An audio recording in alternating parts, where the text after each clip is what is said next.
আমার কলকাতা নিউজ, কথা হবে সামনাসামনি।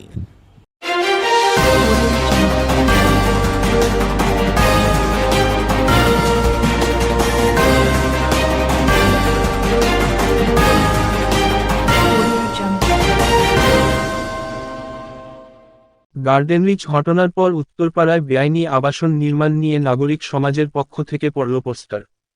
উত্তরপাড়া শহর জুড়ে একাধিক বেআইনি নির্মাণ হচ্ছে মানলেন উপপুর প্রধান। গার্ডেন রিচ ঘটনার পর বিরাটিতে নির্মীয়মান আবাসনের একটি অংশ ভেঙে এক মহিলার মৃত্যুর ঘটনার ক্ষত এখন দগদগে। এরই মধ্যে আবারও বাড়ি ভেঙে পড়ার আতঙ্কে উত্তরপাড়া এলাকার বাসিন্দারা। সেই কারণ দর্শিয়ে এবার ব্যানার পোস্টার পড়ল উত্তরপাড়ায়। তাতে লেখা, উত্তরপাড়ায় বেআইনি নির্মাণ বন্ধ না হলে আদালতের দ্বারস্থ হবেন তারা। নাগরিক সমাজের দেওয়া এমনই পোস্টারে নড়েচড়ে বসেছে প্রশাসনও। উত্তরপাড়ায় ফ্ল্যাট বাড়ি নির্মাণ কাজের জন্য 4 তলার পর্যন্ত অনুমতি দেওয়া রয়েছে সরকারের পক্ষ থেকে, কিন্তু দেখা যাচ্ছে বেশিরভাগ জায়গায় সেই নির্মাণ 4 তলা পেরিয়ে বেড়েই চলেছে। ফলে আতঙ্কে রয়েছে এলাকার মানুষজন। নিত্যদিন নির্মীয়মান বাড়ি থেকে খসে পড়ছে কখনো ইট কখনো বা সিমেন্ট। ফলে আতঙ্কে রয়েছেন এলাকার বাসিন্দারা। নাগরিক সমাজের পক্ষ থেকে ঘোষণা, সেই কারণে একটি পোস্টারও দেওয়া হয়েছে নির্মীয়মান ফ্ল্যাট বাড়ির সামনে, যেখানে লেখা রয়েছে উত্তরপাড়ায় 4 তলার পর্যন্ত নির্মাণ করার অনুমতি রয়েছে, তার বেশি নির্মাণ কাজ হলে প্রয়োজনে আদালতের দ্বারস্থ হবে নাগরিক সমাজ। এমন পোস্টার পড়ার পর থেকে শুরু হয়েছে শোরগোল। এই নিয়ে রাজনীতির ময়দানে নেমে পড়েছেন বিরোধীরাও। উত্তরপাড়ায় এই নিয়ে বিজেপি নেতৃত্ব বলেন, সিন্ডিকেট রাজত্বে মানুষের জীবনের মূল্য কমে গিয়েছে। নিজেদের আখের গোছাতে সাধারণ মানুষের জীবন বিপদের মুখে ঠেলে দিচ্ছেন এই সমস্ত অবৈধ নির্মাণকারীরা। উত্তরপাড়ার একাধিক জায়গায় চলছে অবৈধভাবে নির্মাণ কাজ। সেই কথা স্বীকার করে নিয়েছেন উত্তরপাড়া পুরসভার উপপুরপ্রধান খোকন মণ্ডল। এই বেআইনি প্রমোটিংয়ের বিরুদ্ধে কার্যত চ্যালেঞ্জ ছুড়ে দিয়েছেন উপপৌরপ্রধান খোকন মণ্ডল। তিনি বলেন, বেআইনি প্রমোটিংয়ের বিরুদ্ধে রাজ্যের মুখ্যমন্ত্রী মমতা বন্দ্যোপাধ্যায় এবং অভিষেক বন্দ্যোপাধ্যায় দলের সর্বস্তরে এবং প্রশাসনের কাছে কঠোর পদক্ষেপের নির্দেশিকা পাঠিয়েছে। তারপরেও দলের ভেতর যারা এই অসাধু প্রমোটারদের সাহায্য করছেন তারা জেনে রাখুন, দল সবটাই নজরে রাখছে। তাদেরও কঠিন শাস্তির মুখে পড়তে হবে। উত্তরপাড়া থেকে বেআইনি প্রমোটিংয়ের এই রাজত্ব আমরা শেষ করবই। যদিও এই নিয়ে কটাক্ষ করেছেন এলাকার মানুষ ও বিজেপি নেতৃত্ব। তাদের বক্তব্য, শাসক দল পরিচালিত পুরসভার উপপুরপ্রধান নিজে মেনে নিচ্ছেন উত্তরপাড়া শহর জুড়ে বেআইনি নির্মাণ হচ্ছে, অথচ তার হাত পা বাঁধা। সত্যিই হাস্যকর। তবুও উনি যদি এই উদ্যোগ নেন, স্বাগত জানাবো। সাধারণ মানুষের বক্তব্য, কবে আর প্রশাসনের ঘুম ভাঙবে? তো প্রশাসনকে বলেই যাচ্ছি যে এরকম বেআইনিভাবে চলে যাচ্ছে। আর আমরা প্রতিদিন পেপারেও দেখছি, নিউজেও দেখছি, একজন আপনার বিরাটিতে একজন মহিলা ইট করে মারাও গেছে, মৃতও ঘোষণা করেছে। এখানে যে কোনোভাবে পথচলতি মানুষেরও তো হতে পারে, পথচলতি মানুষের তো এইভাবে ঝড় বৃষ্টিতে কখনো মারা যেতেও পারে। শুধু তো আমরা এখানে একা হব না, অনেকেই হবে, পথচলতি মানুষও তো আছে। বিরাটির ঘটনার পর তো আমরা ভয়ঙ্কর আতঙ্কে আছি, কেননা মাঝে মাঝেই ছোটোখাটো কালবৈশাখী হচ্ছে। কালবৈশাখী ঝড় উঠলে আমার শোবার ঘরে তো থাকাই যাচ্ছে না, ঝুরঝুর করে পড়ছে, কখনো ছোট, কখনো মাঝারি, কখনো গুঁড়ো পড়ছে, গলি দিয়ে চলাচল করা যাচ্ছে না। তো সবাই বলছে বেআইনি। আমাদের পৌরসভার চেয়ারম্যান বলেছেন বাড়িটা ভেঙে ফেলা হবে, কথাই বলছেন, কিন্তু এখনও পর্যন্ত ভেঙে ফেলা হয়নি। নানা নিউজ চ্যানেল থেকেও আসছে, জিজ্ঞাসা করছে এই ব্যাপারে।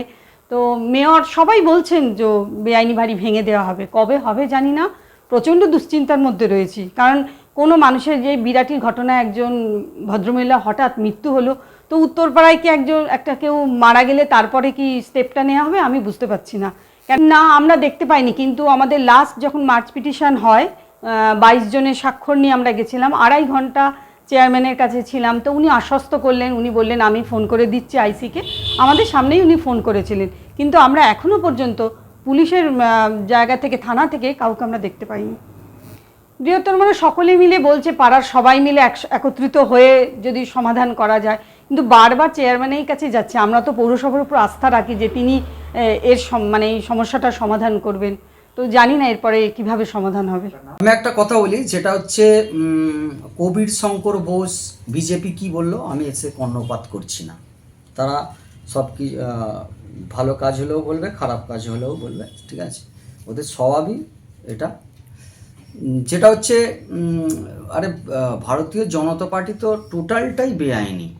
ভারতবর্ষের কেন্দ্রীয় সরকারটা টোটালটাই বেআইনি কাজ করছে, মানুষের সাথে, জনগণের সাথে টোটালটাই বেআইনি কাজ করছে। যেগুলো বেসরকারিকরণ করে দিচ্ছে একের পর এক, মানুষের রায় না নিয়ে 100 দিনের কাজ বন্ধ করে দিয়েছে, টাকা দিচ্ছে না, আবাস যোজনার টাকা দিচ্ছে না। তাহলে কেন্দ্র সরকার তো অ্যাকচুয়ালি মানে গরিব মানুষের, দরিদ্র মানুষের বিরুদ্ধে। আর কাদের সার্ভিস দিচ্ছে? সমস্ত ব্যাংক, সমস্ত রাষ্ট্রায়ত্ত সম্পত্তি আমাদের যা আছে, ঠিক আছে, সব কিছু প্রাইভেটের হাতে তুলে দিচ্ছে। এটা তো নিজেই বেআইনি কাজ করছে। বিজেপি কী করলো বললো আমার সাথে যায় আসে না। আমার হচ্ছে আলটিমেট মানুষ, জনগণ যদি এর প্রতিবাদ করে যে উত্তরপাড়ায় বেআইনি কাজ হচ্ছে, ঠিক আছে, আর আমি এটা অস্বীকার করব না, একদমই অস্বীকার করব না যে উত্তরপাড়ায় বেআইনি বিল্ডিং, ঠিক আছে, প্রমোটার যারা করছে, ঠিক আছে, তাদেরকে আমি অবশ্যই বলবো সাবধানে থাকুন, ঠিক আছে। আপনারা কার মদতে, কার ক্ষমতায় এটা করছেন, ঠিক আছে। এটা তো আমাদের তৃণমূল কংগ্রেসের সুপ্রিমো মমতা বন্দ্যোপাধ্যায়, অভিষেক বন্দ্যোপাধ্যায় এই অন্যায়, এই বেআইনি নির্মাণ তার সমস্ত জায়গায় তার সার্কুলার পাঠিয়ে দিয়েছে, রেস্ট্রিকশান করে দিয়েছে যে এই কাজের সাথে যারা জড়িয়ে থাকবে তার ব্যক্তিগত সে জড়িয়ে থাকবে, কোনো পার্টি এর সাথে কোনো থাকবে না। এটা বলেই দিয়েছে মমতা বন্দ্যোপাধ্যায়। মানুষের সাথে থাকা ছাড়া, মানুষের এগেনস্টে গিয়ে সমাজের কোনো বেআইনি কাজে পার্টি সাথ দেবে না। আর যারা এই উত্তরপাড়ায় বেশ কিছু বিল্ডিং বেআইনি রয়েছে, বেশ কিছু বিল্ডিং, ঠিক আছে, আর আমি এটা খবর পাচ্ছি কেউ না কেউ তাদেরকে সাপোর্ট মদত দিচ্ছে, নালে এই প্রমোটারদের এত ক্ষমতা হয় না। আর সরাসরি আপনার বোর্ডের বিরুদ্ধে, বোর্ডের কাউন্সিলরদের বিরুদ্ধে বা পদাধিকারীদের বিরুদ্ধে কাটমানির অভিযোগ উঠছে বিজেপির পক্ষ থেকে। আমি আগেই বলেছি যে বিরোধীরা কি বললো আমার কিছু যায় আসে না, কিন্তু আমি কিন্তু মানুষ যে একটা প্রতিবাদ করছে, মানুষ রাস্তায় নামছে এই বেআইনি বিল্ডিংয়ের ব্যাপারে, এটা কিন্তু সমস্ত মানুষ আমরা লক্ষ্য করছি। কিন্তু আমি সেটাই বলছি, যারা মদত করছেন আর যারা প্রমোটারি, যারা এই রকম রাজত্ব চালাচ্ছেন, ঠিক আছে, যে গায়ের জোরে, কিন্তু জানবেন আমাদের সুপ্রিমো অভিষেক বন্দ্যোপাধ্যায়ের কাছে ডে টু ডে কিন্তু ইনফরমেশান যাচ্ছে। আপনারা ভাবছেন খরগোশ যে মুখটা লুকিয়ে রাখছেন, কিছু দেখতে পাচ্ছে না, সব দেখতে পাচ্ছে, সব ওখানে খবর যাচ্ছে। আলটিমেট আমাদের পার্টির বদনাম হচ্ছে। তাই আমি চাইবো, আমিও চাইবো পার্টির যারা ওপর মহল আছে, আমাদের নেতৃত্বে আছে, এটা ইনকোয়ারি করুন, এটা কে মদত দিচ্ছে, অবশ্যই তাকে ধরা উচিত, তার যথেষ্ট শাস্তি হওয়া উচিত। এটা তো পার্টিকে বদনাম করছে। কার্ডের লিচের পর বিরাটিতেও মানুষের মৃত্যু ঘটলো এই বেআইনি কনস্ট্রাকশন, সেটাই আমরা তাহলে কি উত্তরপাড়ায় কবে হুঁশ ফিরবে প্রশাসন? হ্যাঁ, আমি সত্যি আমি খুব আতঙ্কিত আছি, কারণ আমি একজন ভাইস চেয়ারম্যান উত্তরপাড়া প্রথম পৌরসভার, খোকন মণ্ডল। আমি সত্যি আতঙ্কে আছি যে ধরনের ঘটনাগুলো ঘটছে, এখানে যদি কোনো ঘটনা ঘটে যায়, কালকে তো আমার দিকে আঙুল উঠবেই যে আপনারা এগুলো প্রশ্রয় দিয়েছেন। কিন্তু আমি আপনাদের অন ক্যামেরায় বললাম যে আমি কোনো প্রশ্রয় দেব না, বেআইনি সমস্ত বিল্ডিং আমরা ভেঙে দেবো।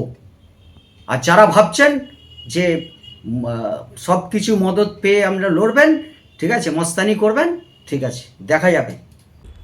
আমার কলকাতা নিউজ, কথা হবে সামনাসামনি।